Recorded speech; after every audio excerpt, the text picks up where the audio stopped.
The live button? Yes. Okay. I do. I hit it. And we're live. Hello, hello. Welcome, everyone. Happy Thursday. My name's Ruby. I'm the director of the Feed Real Institute here with my lovely colleague, Kay Stewart, our course instructor and head of nutrition. And we have a special guest today, Dr. Laurie McCauley. Welcome, Dr. Laurie. Thanks for being with us. Thank you so much for having me. It's great to be here. Wonderful. You are joining from North Carolina, right? I am. And Kay, as you guys know, is in Tennessee. I don't miss that East Coast humidity at all, but I'm sure it is beautiful where you guys live. It's starting to get humid, though. I know it. I know it. Dr. Laurie is joining us today. We're going to be talking about fascia, which I think is a term that a lot of people, probably like me, think when you're reading it, it sounds a certain way. And then when it comes out, you're like, am I saying that right? But I think you guys all know, hopefully, what it is. And if not, Dr. Laurie is going to be expanding on that and talking about whether or not your dog is stiff, perhaps suffering from arthritis or what we think, and things that we can do at home potentially to address their fascia. Dr. Laurie, you are also going to be teaching a live workshop at this year's Feed Real Summit. I'm so excited. Yes, and with the use of tuning forks, which is just mind-blowing. Do you have one in front of you that you're going to show us? I do. That's so cool. Yes, yes. So we'll talk a little bit more about that on our live. I do want to just remind everyone sort of our format. It's been a while since we've been on. We took a couple weeks off, but we're going to be asking Dr. Laurie some questions about what she does and have her teach us about fascia and how potentially to address some issues. And we're going to open it up for a Q&A after about 30 or 40 minutes. So if you guys are able to join us for the whole live, we will gladly answer your questions as we're going on. If you have to step away, please post your questions in the comments and we'll get to them and you can watch the replay a little bit later. Awesome. Before we start, would love to know where everybody is joining from, and I will give Dr. Laurie a lovely introduction with this bio that I got. Dr. Laurie McCauley has dedicated her life to helping pets live their happiest, healthiest, and most mobile lives. After graduating Colorado State University's School of Veterinary Medicine, Dr. Laurie spent years in general practice before pioneering the field of veterinary rehabilitation. She designed the first ever underwater treadmill for dogs and opened up one of the first rehab clinics for pets. That is amazing. I didn't know that. Oh, yeah. Actually, you know how they have tanks now? Yeah. The first one was 10 inches of cement all the way around. Wow. I worked with a zoo. We had aquarium glass. We had a home security camera that was hooked up to a monitor. And then the underwater treadmill itself was on a jet ski lift. And I learned that from cranking it so much. Wow. Also tendonitis. So when we built our new building, we put in boat lifts so it could hold 3,000 pounds and go down. And it was 4.5 feet deep. So we could stand and the water was up to here. And then we could work with the dog's legs. It was awesome. Wow, that is amazing. So it was designed specifically for canines, but you had to work with the zoo. No. The treadmill was a human treadmill. There was no such thing. Right. So I took a human treadmill, put it on, had somebody weld it onto a base that we put onto a jet ski lift so that we could take it down into the water. And then I had jets coming in at 3 different levels. So for small, medium, or large dogs, or a little bit or a lot of resistance, because the air significantly increases the resistance. And then the faster you go through water, the more resistance. So we could take everything from a paralyzed dog and get them walking again to an athlete and tire them out in like 5 or 6 minutes. It was great. Amazing. That is amazing. Wow. Oh, so cool. Like I have so many questions about how many times you iterated that treadmill and like how it evolved, because now we see them quite frequently in a lot of rehab centers. Oh, would love to pick your brain about that later. But yes, so she designed the first underwater treadmill for dogs, opened one of the first rehab clinics for pets, and has traveled the world since then, teaching thousands of veterinarians and pet parents on the transformative power of rehab, acupuncture, chiropractic therapy, and sports medicine. That must be what all the letters after your name. That's right. Yep. Yes. Well, welcome, Dr. Laurie. We're very, very excited to have you on today's live to talk about what you love and are an expert in. Yes, I love fascia. It's just mind blowing what we can do with the tools, everything from our hands to things like the tuning fork or the other tools to help our pets or patients be just so much happier. Yeah, absolutely. Well, before we dive into what fascia is and all of that, can you just share a quick story of how you went from general practice into rehab? Was there, a light bulb moment, or was it after seeing so many clients with the same issues?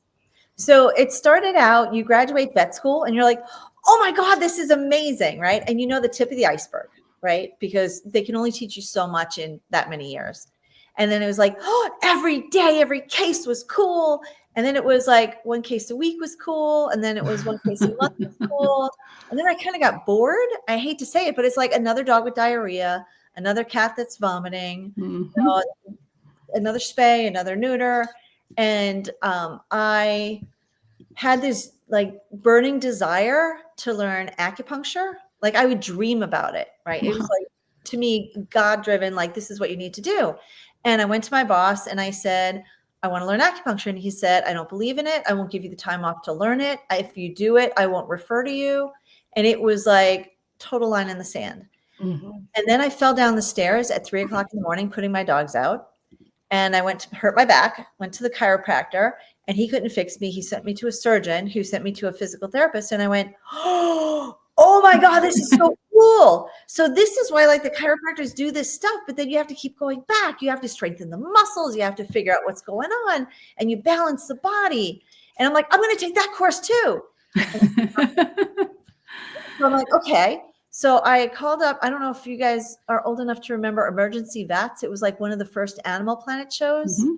So that was at Alameda East. And Dr. Rob Taylor owned that place. And I called him up. He had a physical therapist who was teaching the vet techs some like how to use an Easton machine and things like that as they were going through their training. And I said, can I come to you and do some just research with you, see what you're doing, learn. So my life happens always for a reason. It's very driven. So he says to me, I don't usually allow interns, but I have a really strong feeling that we should do this. So I came and I spent 2 months there. I had a 6-month-old son. There was no way I could have left my son, except that as things happen, his clinic was 5 minutes away from my mom in Colorado. Oh my gosh. Right? This is how my life worked.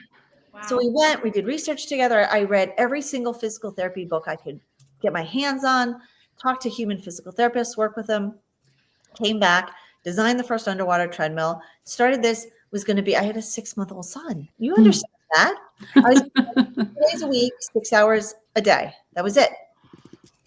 And within a year, I was working 60 hours a week. And then I was working 6 days a week. And then I started hiring people. And then University of Oregon in Corvallis at the vet school, they had the first sports medicine and rehabilitation conference ever. It was an international conference. And I went and I presented information about the underwater treadmill thinking, okay, this is going to be cool. And I had multiple people ask if I would teach a certification course. So I went with CRI. So I was on their faculty, was one of their main instructors for 14 years. I ended up having interns from all over the world. I think it was like 17 different countries. It was, and my personality is I'm like, you know what? I want to teach you so much. And you're coming from Italy or Brazil. Come stay at my house. So even when we're talking, I can be teaching you stuff, right? To be 100% honest, they taught me as much as I taught them, right? Because we all learn from our own experience. Of course. And it is such a blessing to be able to help people help dogs. I always tell people, like my clients are like, Laurie, you're going out of town again? And I'm like, if I work one day, I can work on up to 10 dogs. For every 10 people I teach, that's 100 dogs a day. And that's my life goal, right? Is help as many people, help as many dogs around the world. So I guess that was a really long answer to, I was never bored again. Every patient I see is exciting. I love watching them melt. I continue to go to CE to continue education, to learn everything I can. And give you an instance, 2.5 years ago now, I was hiking up in the mountains thank God I had a friend and my dog, and I fell and I broke my fibula. Now, thank God I had my walking sticks with me, because she took my pack and my dog, and we hiked 1.5 miles back to the car. And as we're going back, I'm like, all right, God, you gave this to me. Obviously, this is going to teach me something that I need for the dogs. What are you teaching me, Lord? What are you teaching me? And I can't tell you how much I learned on bone healing and the periosteum and osteopathy and lymphatics and from my own thing. And and now I can teach that, right? It helps the dogs. Yeah. There's nothing like going through your own personal experience. Yeah. Well, thank you for sharing that story. No, I think, we've had a lot of different veterinarians on our show, and everyone has their own sort of journey to get to a more holistic and integrative path. And it's always really nice to hear each individual's story. So let's sort of start, let's sort of start from the basics. Can you explain what fascia is? Why is it so important for our pets' health? Absolutely. So the first thing is, most people have made a Thanksgiving turkey or cooked turkey at some point. So if you make a turkey, you either peel the skin off, or you may take some butter and herbs and push your hand between the skin and the muscle. Yep. What you're doing there is breaking up those restrictions in there that you're feeling. That's soft fascia. So fascia is the stuff that connects things, right? Is a way to explain it. It's if you it wraps around every blood vessel, every lymphatic duct, every nerve. So if it gets thick and icky, so it can get thick and icky for multiple reasons, but then it contracts around those. It allows fluid to go through the tissue. It allows electrical currents to go through the tissue. So when it gets what I call sticky icky, things don't move. So like, there's studies that show that if you can free up the fascia in a cancer patient, you actually have less metastasis, because you're letting that fluid flow to go through the lymphatics, to go through the liver, to let the immune system take care of it and get rid of it. So literally, there was a study in rats. And again, I jump back and forth between the pet parent and the research, because I'm a research nerd. That mice that had tumors that were stretched, so they just did like little rat yoga, had less metastasis. Only chicken, right? So you can get thickened. Well, let me back up. Sorry, I get so excited. So if you've ever had like a steak or chicken and you see that shiny stuff on it, that's dense fascia. So fascia goes around every cell in the body, including, they have electron microscopy. So like looking at like things blown up really big, it goes into the nucleus of every cell. Wow. Right. So, and it's one layer, right? So it is attached. So remember when you were a kid and you're like, the knee bone's connected to the hip bone? It's true. And there's tracks of fascia that go through the body, some that come this way, some that come this way, some that zigzag up the body. And if one line gets tight, it can literally take a person and make them do this, right? As it tightens up. What's the difference between fascia and ligaments? So fascia goes around the ligaments. So ligament, by definition, is something that's connecting a muscle to a bone. The difference between a ligament and a tendon is I'm sorry, I messed it up on you. A tendon goes from muscle to bone. A ligament goes from bone to bone. Another word to think with that is a sprain versus a strain. So you remember, you sprain your ankle and there's very little muscle down there. So that is a ligament. So you're tearing pieces of a ligament, as compared to a strain where you're tearing muscle or tendon. Got it. So is fascia synonymous with connective tissue, or is it a type of connective tissue? So connective tissue includes fascia. Okay. Right? So fascia is connective tissue. It's connecting everything. Would you say it's synonymous? It might be like a layman's term versus Okay. connective tissue versus fascia. That's what I was wondering, because we all, I think, have heard of the term connective tissue, and yeah. Yep. Yeah, and if you've heard the term interstitial tissue, that's fascia too. So that is literally everything besides the cells. Wow. Right? Got it. So how do we know if our dogs are suffering from some sort of fascial issue? I mean, are there signs? Are there certain ages? Like, what are we looking for? So if we're looking for it, it could be a trigger point, right? And fascia has 10 times more nerve endings than muscle. So we can work hard on the muscle, or we can work light on the fascia, and to get that muscle trigger point or not to release. It can be stiffening. Like if you get up and you're stiff, that's from your fascia. And you can have fascial restrictions from age, from inactivity, from stress, from inflammation, from trauma. So there's all kinds of things. I would actually, okay, here, let's play. I want everyone to take their left hand and put it on their right shoulder and put pressure on your traps right in here. And you're going to find an area that's kind of sore. And you're like, ooh, and it's kind of like a ball, kind of hard. That is a trigger point. And that is related to your fascia. So can we fix it just for fun? Yeah. Yes. Okay. So I want everybody, we're going to put some pressure so you can feel it. And we're going to take a big inhale. And then as you exhale, you're going to put a little more pressure on it. And then we're going to do that same thing again. Ready? We're going to inhale. And then put more pressure as you exhale. Now feel it. Is it less tender, less hard? My neck actually popped. Yeah. That's a technique called ischemic compression. So ischemia is you're literally pushing the blood out of the tissue. And then as it comes back, it releases the Golgi tendon organs, which are little receptors in the muscle to make them flip. So it gets rid of the trigger point. Wow. Now, it's a little uncomfortable, and there's other ways you can get rid of trigger points, and that may have decreased it. It may have gotten rid of it. Like on mine, I'm like, well, I got rid of about 50% of it. There's other techniques that we can use. We can use laser. We can use a tuning fork. We can use massage. There's all different ways to get rid of it, but that's an easy thing that people can feel the difference. So it's a nice one to teach.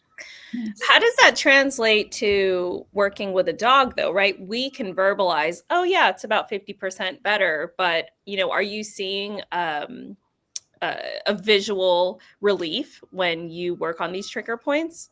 Can you see Sid up here? Yeah. So Yes. I can take Sid and I can say, okay, so here's his back toes, here's his hock, here's his knee, here's his hip. I know he's black and it's hard to see, but every dog, every breed, if their back is straight, should be able to, I'm going to hold his pelvis, bring his toes to his elbow, or at least like if it's a dachshund or a corgi, point to him. Can you see how he's stretching all the way out forward? One of the most common places we see trigger points is in the gracilis muscle on the inside of the thigh. Many pets can't do that. That's probably one of the most common trigger points I see.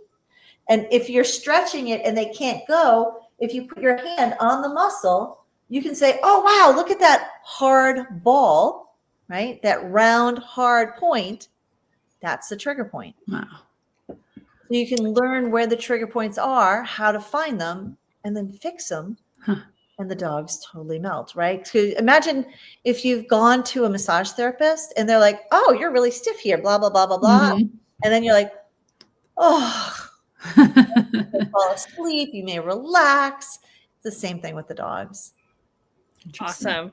I am now even more super excited for your workshop. I'm going to have to figure out a way to just, you know, leave the rest of our students at the conference and duck into your workshop. I do want to add for everyone that's listening in right now, we are aiming to get all of our workshops and the entire Feed Rail Summit Conference race approved for continuing education. So if you are a veterinary professional listening in, or if you are a dog parent who wants to tell your veterinary professional staff that we have this conference that is race approved for CEs, please encourage them to come, because this is going to be a workshop and an entire conference that you guys don't want to miss.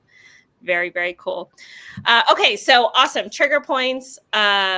I do imagine that you can see that immediate relief, and not just right. And if they're able to have a certain mobility or movement that they didn't have before, that's the truth is very obvious there. Can I tell you some of what I saw just this past couple days? Yes, please. All right. So here I am at a conference, and one of the vendors has his dog, and the dog's tail is down. He has had her anal glands expressed every 3 weeks for years. The dog is very sore.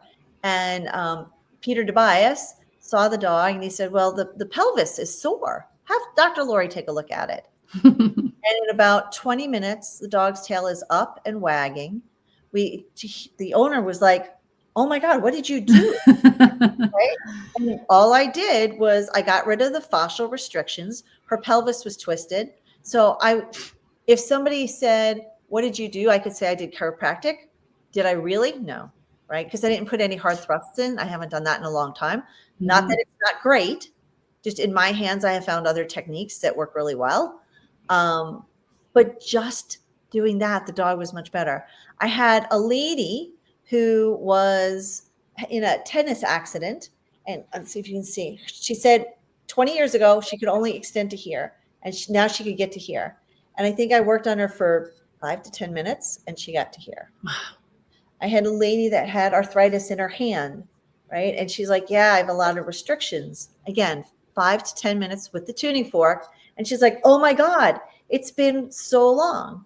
We had a lady who had scar tissue here where she had surgery. She had something removed and it was thick and uncomfortable. She would do this and it would stretch and pull. And in a few minutes, the scar tissue was flat. No pull. There's crazy things we can do with scar tissue and fascia to make life significantly more comfortable. Awesome. Well, what are some common signs that we might see of fascial issues or pain in our dogs? I think about going up the stairs or down the stairs, right? If you think about, I want to go upstairs, mom went upstairs, but I know it's going to hurt, right? Or I want to go downstairs. Maybe I'll sit up here and wait, or I can't jump in the car or on the bed, right? If I get up a little bit slowly, or I take 1 or 2 ouchy steps and then I'm okay, that's usually a soft tissue issue. I'm just not as active, right? I used to be able to go for 5-mile walks, and now I get like a half a mile and I want to go home. Yeah, that makes me think of something. I mean, you're obviously a huge proponent of physical activity and mobility, but I think, in our line of work, we've seen kind of 2 extremes: a couch potato versus a fitness fanatic, right? Right. Which of the 2 is worse for fascial health? Oh my God, inactivity, right? To stretching and strengthening is longevity. It is health span. So I am like I said, a research nerd, and I don't know if you know Peter Attia, The Drive. I listen to every single podcast he has. It's amazing. He's a Stanford doctor, and it's all human stuff, but we transpose stuff. And he has pulled research that shows that you need 3 kinds of exercise to significantly increase longevity in humans.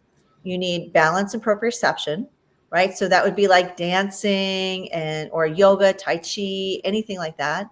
You need endurance, right? Because that's your type 1 muscle fibers, that's your posture. And then you need strength training. So that's why I have Core and More, right? Because I wanted to incorporate all of that to be able to increase health span. So lifespan is how long you live. Health span is how long you're healthy. right? So no one wants to live to 150, but only be healthy until they're 50. Yeah. That's right. Are there some things that we might be able to do at home? Say we do notice our dog having trouble going up those stairs or taking, a little bit longer than we'd like. Absolutely. So, oh my gosh. So stretching, right? So, I'm going to throw in a plug for, God, I have it in multiple courses. Like in Core and More, we teach stretching and cookie stretches, right? So you can see it's a great way to check for the dog. In horses, they call it carrot stretches. You take a cookie and you take it to the dog's shoulder, and then you go down to the hip and then down behind the back leg. You do the same on the other side. And if your dog can do it, they at least have the ability to laterally stretch, to go down behind the toe. It's rotate. We do straight flexion. We do extension. And we can also tell if they have a restriction.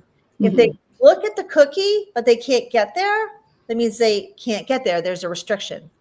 If they go to the cookie and turn back, that means they're painful. They're painful. Right? So that's a diagnostic tool.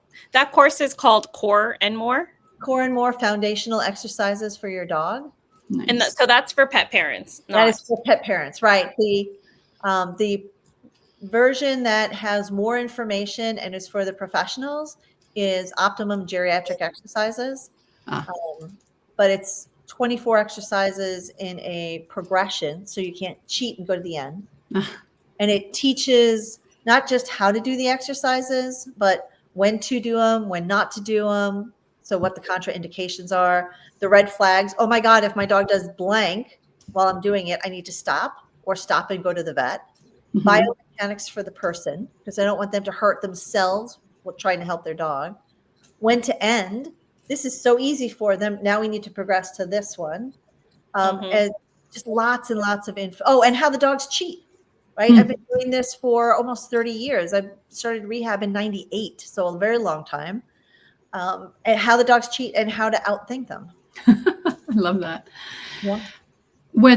So that's a geriatric dog, but should we be doing this with our young dogs? Yes. So to keep them from having right issues? now we're in the process of changing the name of that. That will come out sometime at the end of this year, because that's everybody hears that. So I designed the course because when I got Sid, he came to me at 11 months old and he chose me. Now I adore him. He's my heart dog. But I'm like, you have straight shoulders, straight knees, and a long back. I am a rehab mom. You're not going to have a cruciate injury. You're not going to have a back or psoas injury, and you're not going to have a shoulder injury. So I put these exercises together, and then I share them with friends. And one of my friends in Chicago, so we did this long distance, is like, oh my God, Laurie, I thought I had a strong dog. Sophia was 10 when she started the exercises. At 11 and a half, she was the 7th fastest dog in bad dog agility for shelter. Oh my gosh. Right. Wow. So everyone else was like 4, 5, and 6. And here's this 11-year-old and in the 7th place. Wow. She's like, and I'm like, okay, so I need to put this. She's like, Laurie, you need to make this into a course so more people have this information. Yeah. And it has all different challenge levels. So everything is core, right? So it's strengthening the body and the limbs to decrease the chance of injury, right? As well as, so it's your proprioception and balance, it's your strength training, and then all you need to add is your walking, running, or swimming for your endurance. And we even talk about that. That's awesome. Nellie has included the link to some of your courses in the comments. So for those of you guys tuning in, make sure you check out Dr. Laurie's page. We're also going to have a special discount that we're offering if you stay through till the end of this live. How many courses do you have? So we tried to mirror. So most of our courses, we have like a laser course for professionals. That's 20 hours race approved. So it is a lot. I put my whole heart and soul into it. Sounds so like that anyone who picks up a laser, and that covers not only the joints, but like, oh, my cat has kidney disease. I want to increase perfusion. Oh, I have anal gland issues, ear issues, dental issues, the whole body. And then to me, that's too much for the pet parent. So I created a pet parent course. So there's Optimum laser therapy, and then there's at-home laser therapy is for pet parents. And that is simplified. Mhm. And it goes through with multiple lasers, how to set the laser, how to position the dog and position the probe. Because believe it or not, I'll show you with my wrist, right? If I had a laser, I'm going to use my tuning fork because it's in my lap, and I'm aiming, because aiming is extremely important. And I do this on my wrist, so you can see. Mhm. I have to go through bone to get to cartilage. If I do something as simple as bend my wrist, it takes it from this to this, and I can get the cartilage. And I also stretch the joint capsule, which is where all the cells that make the inflammatory mediators, the problem cells. So by Mhm. doing that, I'm getting double duty. I'm decreasing inflammation and I'm getting to the cartilage. So position of the probe and position of the dog or cat is extremely important Mm. for optimum results. Will you get some results if everything's like this? Yes. And you'll get less results if the dog is standing up on it, because then it's compressed. Mhm. So there's, again, I've been teaching on laser for 30 years or almost 30 years. So I've learned a lot. And No, these are great tips. And you're going to be teaching with tuning forks this year. We yes, ought to have you back next year to talk about laser. we should absolutely. Yeah. So we have the laser course, we have the exercise course, we have fascia 101 for professionals, fascinating fascia for pet parents. And again, they're mirrored. So this is more technical. It goes through things like needling and taping. Both of them have a lot of manual techniques. And there was like 5 minutes in them on the tuning fork. And we had so many people say, I want more, I want more, I want more, that we created Tuning In for Your Dog, which Nice. is just, it blows me away, the results we're getting with the tuning fork. Like I said, it's just crazy. All right, Ruby, I can't teach my workshop because I need to go to hers. We'll have Laurie, we can have you fly in a day earlier and work with our staff. Yeah. That way We can all have we should. work with you. I mean, it truly is amazing. It's so cool, the things that I'm seeing. Yeah. Very cool. And I do want to open up the floor for questions here soon, but I have a few more of my own. So we were talking about identifying some of those things that we might see in our dogs. And you said some things to start with might be, at-home exercises. You talked about the cookie exercise. What about something as simple as just like massaging their paw, or like, I wouldn't even know where to start. Okay, cool. Yeah, absolutely. So if you've ever had a hand or foot massage, right, it feels really good. It's really relaxing. So again, let's see if we can bring up Sid's foot.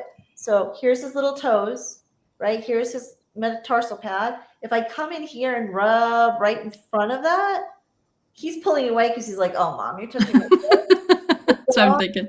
Love this, and it's very relaxing, both front and rear feet. So coming in and massaging in there is really good. There's a technique, a petrissage technique, which means my pressure isn't going down, my pressure is coming up. So I can come and I'll show you here, and then I'll show you on him, but it's, again, he's black, so it's hard to see. If I just do this, right, it's like, oh, okay. If I do circles as I come up, they melt. So I've had dogs where other vets will be like, do not touch without a muzzle. And they come and they sit in my lap. Aw. Just rub on them. So on him, it would look like, I don't know if you can see this. I'll do it on his side. Can you see that? And I'm making circles, and my pressure is as I come up. And the dogs love it. And you can do that anywhere. You can do it on their neck, on their back, on their legs. What about if they have suffered from some sort of injury? I mean, I would imagine there's a certain waiting period while there's healing. But how do I ask this? If we're seeing stiffness as a result of that injury, when is the right time to start working on their fascia? And do we start with something like these simple circular motions in our massages? That is a great question. So let's think about it logically, right? If you make an incision in 10 days, that incision is 10% healed, right? If you need scar tissue, you want to wait a much longer time than if you don't want scar tissue. So talking to human, because I'm a nerd, talking to human plastic surgeons, they say immediately after surgery, you can gently, so say I had a scar or I had an incision here, right? I can go on either side of the incision immediately. That's increasing blood flow and it'll help it heal faster. I want to wait at least 3 weeks so that it has a chance to heal before I go perpendicular. Okay. And 4 weeks before I put much pressure on that. Does that make sense? Yep. So now if we take that to the dog and we say, what's the most common surgery we see? Cruciate surgery. If someone has an extracapsular surgery, we require scar tissue because that fishing line that they put in there is going to break sometime between 6 months and 18 months. Okay. So you need that scar tissue. If you break up that scar tissue, the dog's unstable again, and you've wasted that time and money and pain and all of that. So you need to wait a good, 8 to 12 months before you break up that excess scar tissue, right? You can do gentle massage. If scar tissue is your goal, you don't want to break up the scar tissue. Now, if you have a TPLO, a TTA, or any of the other ones, you wait until the incision is healed, and then you can break up the rest of the scar tissue. Makes sense. Can you talk a little bit about how diet affects fascial health? I have 2 questions. I mean, one really about dehydration, I think is where I think is an important place to start. Like, is that chronic dehydration something that you see common in dogs with fascia issues? Let's flip it the other way. Any kind of dehydration is going to cause fascial issues. Anytime, right?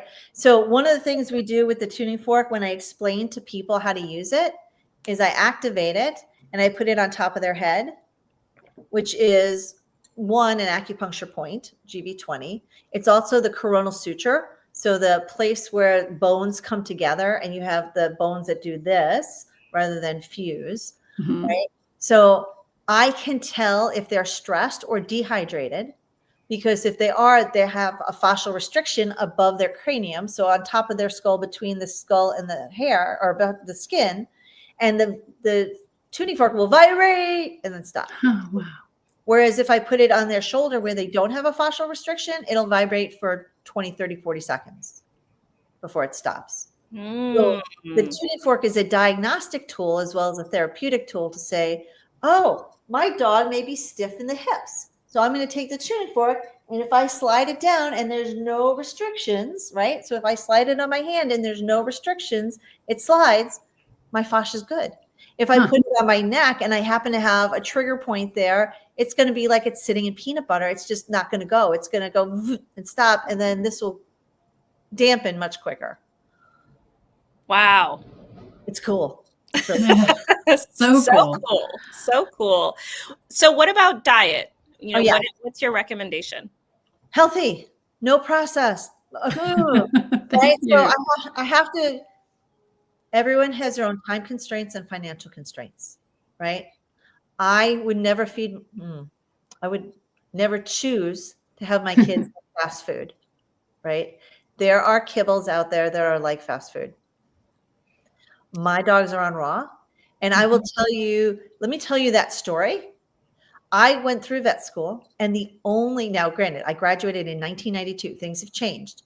The only nutrition course we had was taught by a Hills representative, and it was a pass-fail class.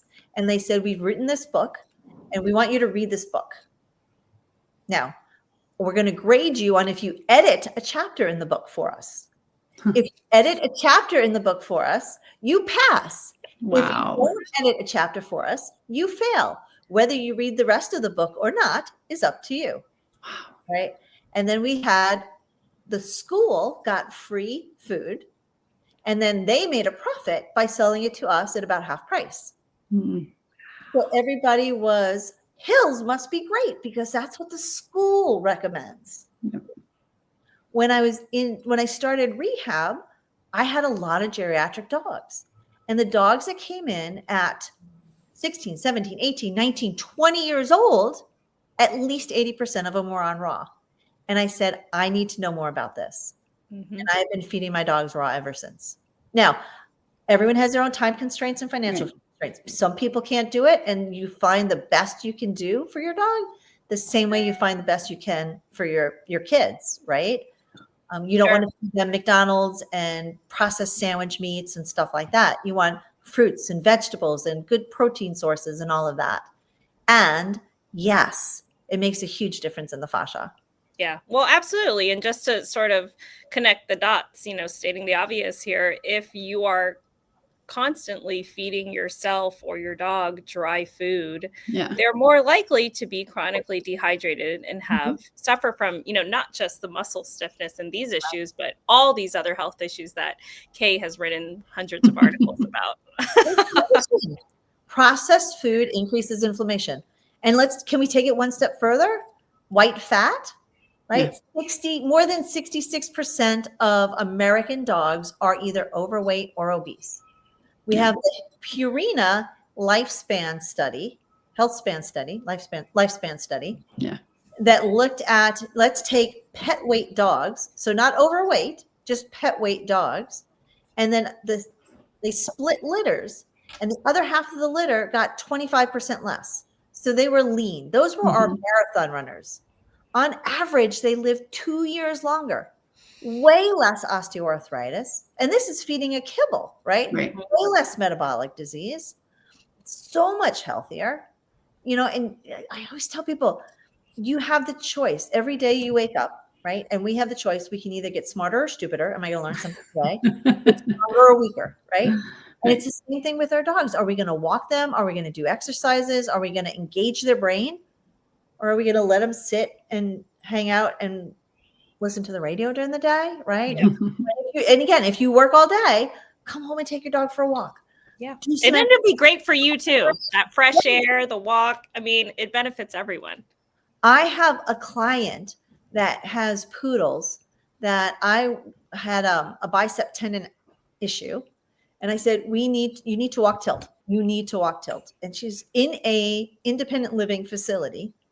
And I'm like, listen, even if you walk him down the hall and back 5 times, right? Mm-hmm.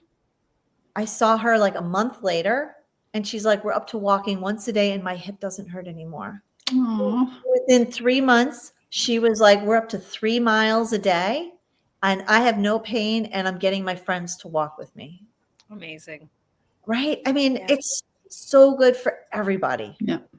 Yeah. It's a lifestyle change, but I think hopefully something that we're starting to move forward with. And I will say it's very difficult with technological advances, and what we perceive as connectivity through the internet, I think is really, in many ways, forcing us to be a little more disconnected from each other, because we're not getting out and about and doing those things together. Right. How else do you meet your neighbors, right? It's when you're out walking, you're gardening, and if everybody's inside their house. I heard a comment the other day. They said the worst thing that happened for civilization was automatic garage door openers. Yeah. Just open it up, drive in, and you never talk to anybody. Yeah, 100%.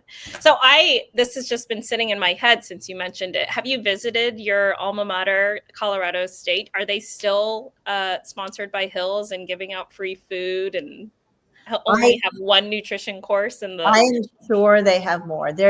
But there are less than 100 board certified veterinarians in nutrition in the world. Right? Yeah. Yep. You don't have to tell Kay. She's trying to reach every single one of them. I contacted all of them because to get our course race approved, I'm not board certified. So I had to be approved, and not one of them would cooperate with us. So I actually went out into the PhD world and found nutritionists that supported me.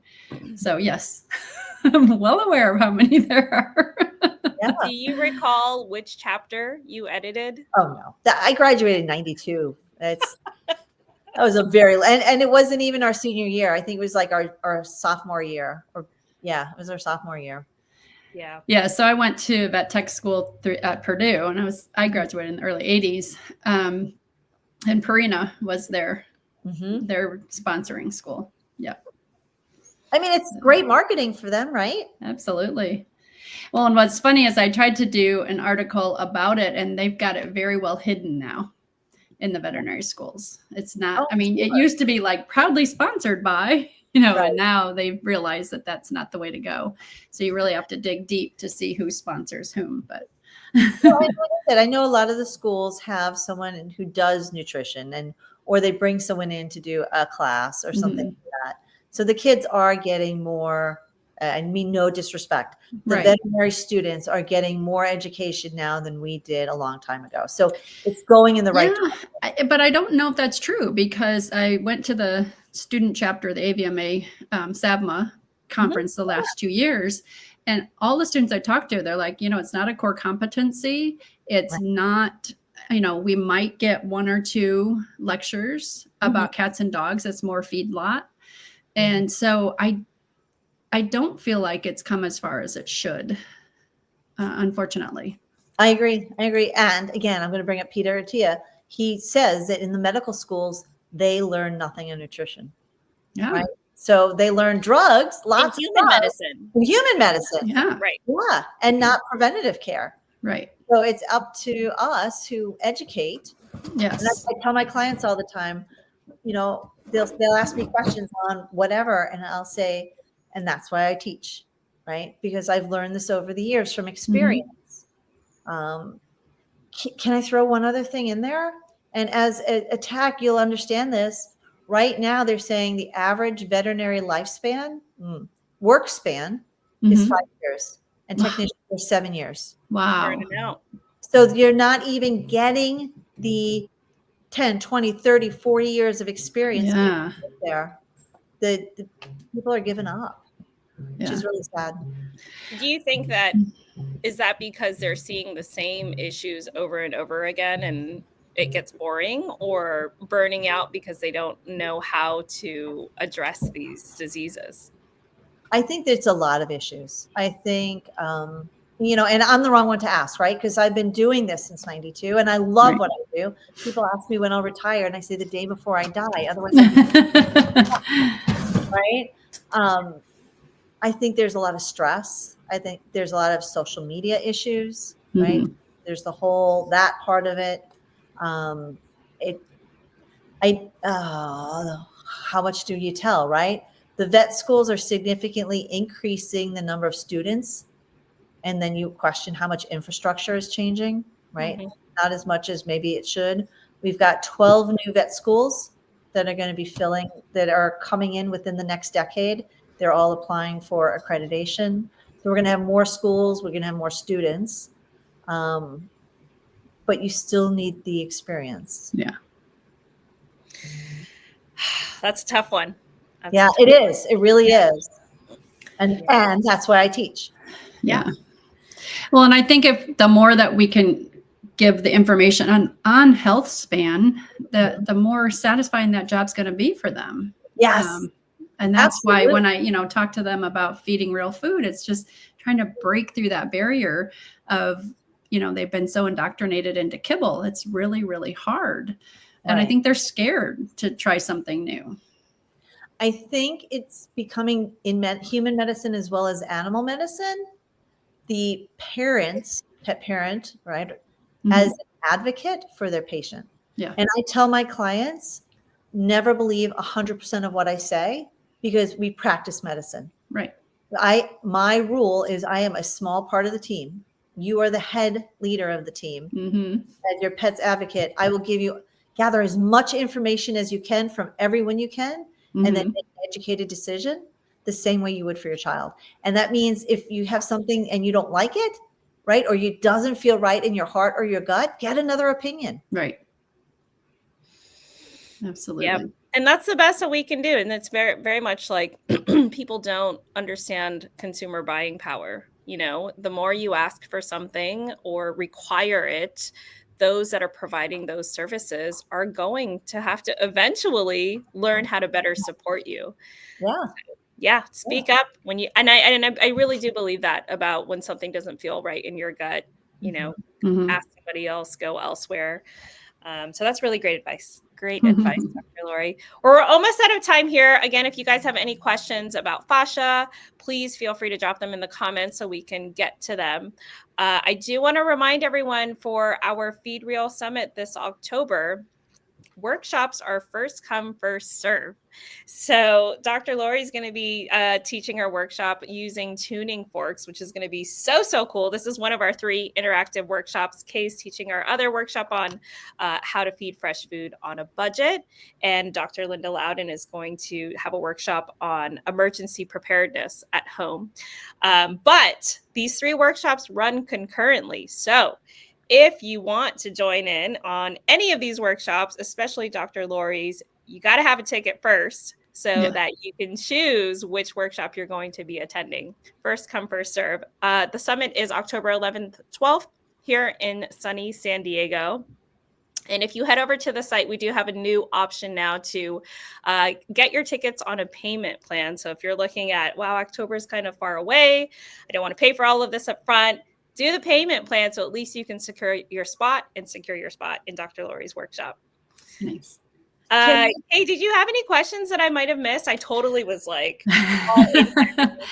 well, the one thing I was thinking of is this linked at all to loosening the lymphatic system too? Yes, because I've heard a lot about releasing your lymphatic system, but it's kind of the same along those same pressure points, right?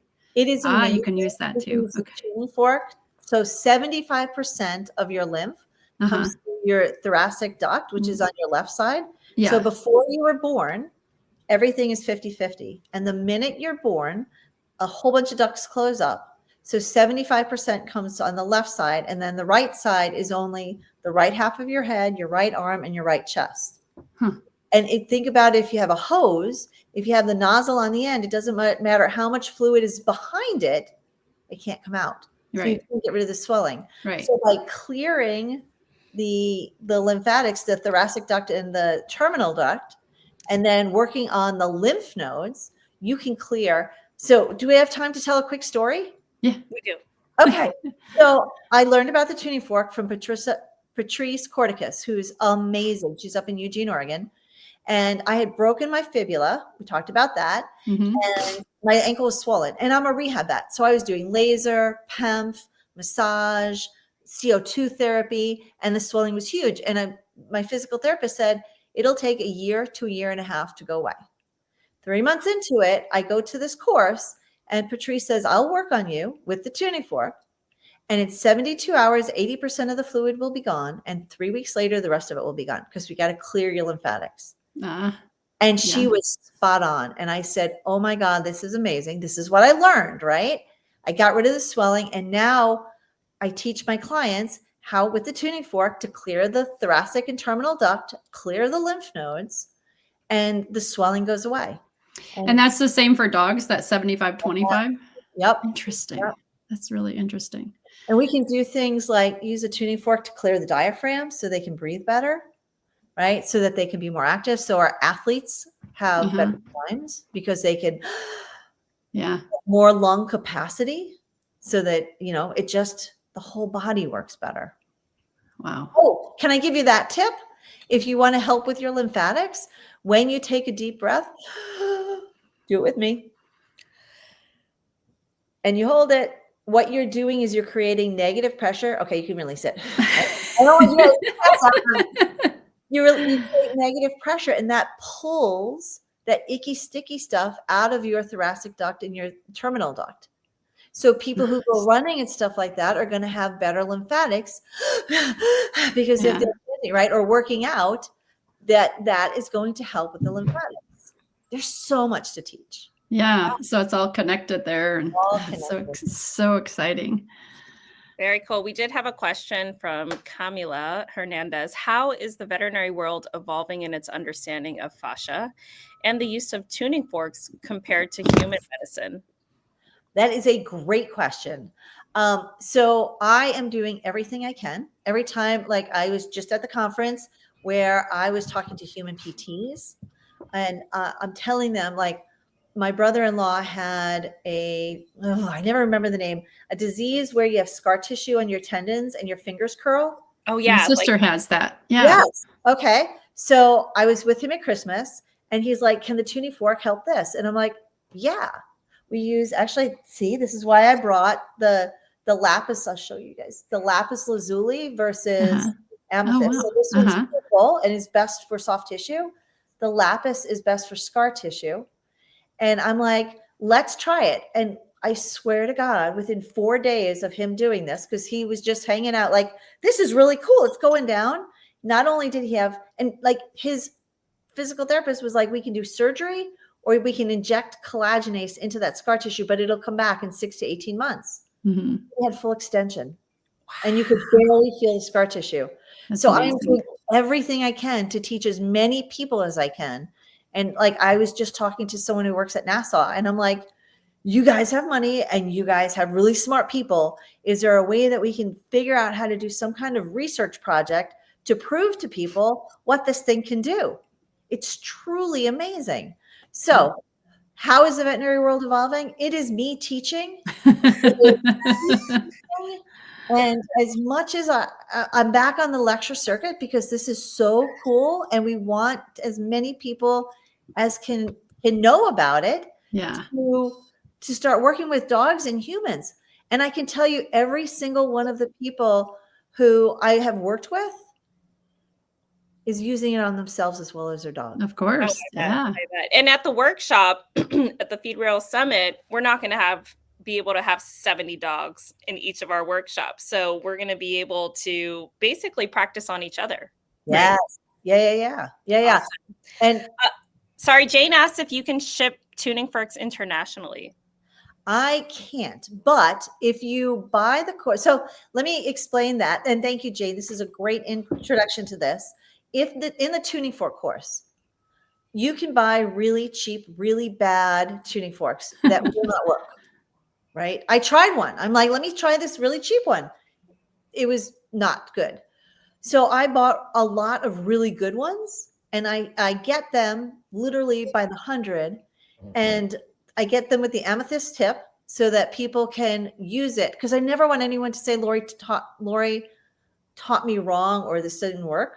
So when you buy the tuning into your dog course, you get a really good tuning fork with the amethyst tip. And I know that one of the first people I shipped one to was Canada, and it was $50 to ship it.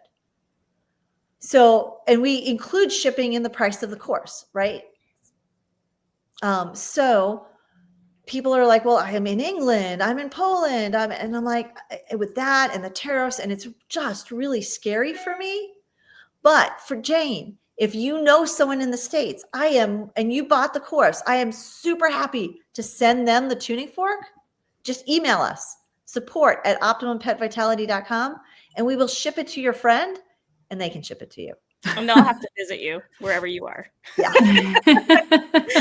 On that, Dr. Laurie has generously offered all of our students and everyone tuning in 10% off of her courses on optimumpetvitality.com. If you use the code FeedReal, all uppercase, one word, you are going to get 10% off of that course. That is awesome, Dr. Laurie. Thank you for offering that. And I think it's to have the tuning fork included with the course is like, it's a no-brainer because they're going to want to practice what they're learning immediately. Yeah. Very, very cool. Yep. I just have to ask, the amethyst tip versus what was the other one? Lapis. So there's actually, we have 8 different tips, and they all do different things. So like citrine helps more with GI issues, rose quartz for circulation and heart. It comes with amethyst because it's a fascia course, and this is the best one for soft tissue. The lapis is best for scar tissue. And when I first heard this, I'm like, I'm a scientist. I'm like, yeah, right. Yeah. And then Sid had emergency abdominal surgery. We thought he had a foreign body, and thank God he didn't. But his incision got infected. I was in and out of town, and he had literally like 4 millimeter thick scar tissue. And I was devastated. Like he's okay. So can I brag for a second? He is one of very few dogs in the world that can walk on a round ball. And he walks sideways, forwards and backwards, spin, twirl. He can do 60 to 80 beg, stand, beg, which is very hard for most dogs to do 1 or 2 of. He couldn't do sit up and beg because of scar tissue. And I was like, oh my God, what do I do? And I'm like, okay, we'll try the tuning fork and it's helping. And then I'm like, wait, lapis is supposed to be for scar tissue. And I grabbed my lapis tip and I was like, in 8 minutes, he was able to do his bag stand bangs again. What?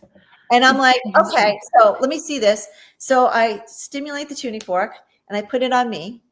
And then I take the one with the lapis and I put it on me. And I'm like, oh my God, it feels totally different.